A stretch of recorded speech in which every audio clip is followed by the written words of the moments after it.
दसरा मेळाव्याच्या नियोजनासाठी शिंदेंच्या शिवसेनेची बैठक पार पडली।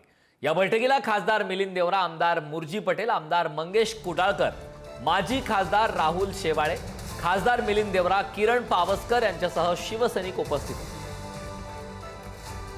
दसरा मेळावा हा एक राजकीय परंपरा आणि एक विचारांची परंपरा आहे आणि तीच विचारांची परंपरा गेले 2-3 वर्ष जे आदरणीय मुख्य नेते एकनाथ शिंदे साहेबांच्या नेतृत्वाखाली जो दसरा मेळावा होतो त्या दसरा मेळाव्यात याच विचारांना पुढे घेऊन जाण्याचा संकल्प केला जातो।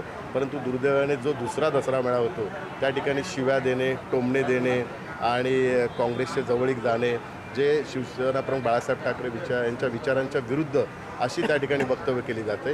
त्यामुळे हा जो दसरा मेळावा आहे याला अत्यंत महत्त्व आहे। हा विचारांचा दसरा मेळावा आणि या ठिकाणी खऱ्या अर्थाने हिंदू हृदय सम्राट शिवसेना प्रमुख बाळासाहेब ठाकरे यांच्या विचारांचं सोनं लुटलं जातं।